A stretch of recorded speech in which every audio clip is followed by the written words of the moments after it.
Hello everyone, কেমন আছো তোমরা? আজকে আমি যাচ্ছি একটু বাবার বাড়ি। অনেক দিন যাওয়া হয় না, তো আজকে ঠিক করলাম একটু যাই। মা ডাকছিল অনেক দিন থেকে। আমি একটা জিনিস ভাবি, কি অদ্ভুত না, বিয়ের পরে আমাদের মা বাবা যতক্ষণ না আমাদেরকে ডাকে ততক্ষণ আমাদের বাবার বাড়ি যেতে ইচ্ছে করে না। আর এখানে যে ঘটনাটা দেখছো, রাস্তাটা এমনই উঁচু করেছিল যে যেতে যেতে আমি পড়ে গিয়েছিলাম, আর হাত থেকে ফোনটাও পড়ে গিয়েছিলো।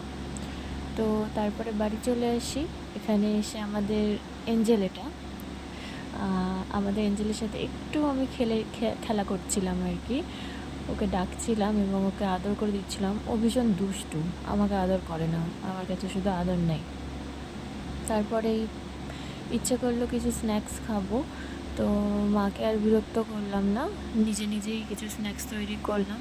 তো ভাইকে জিজ্ঞাসা করলাম কী খাবি, তো বললো একটু ম্যাগি খাবে। তো আমি ভাবলাম একটু ডিম টোস্ট করি, তো একটু ম্যাগি আর ডিম টোস্ট করলাম এবং দুই ভাই বোন মিলে মজা করে খেলাম আর কি। তো সেটাই তোমাদের সাথে একটু শেয়ার করলাম রেসিপিটাও। ভাজা করেছিলাম, মানে ভেজে করেছিলাম ম্যাগিটা আর কি, আর ডিম টোস্ট করেছিলাম এবং খেতে খুব সুন্দর, ভালো হয়েছিল, টেস্টি হয়েছিল। তো মার বাড়ি গেলে এরকম ভাইয়ের সাথে আনন্দতেই কেটে যায় সময়টা, বুঝতে পারি না।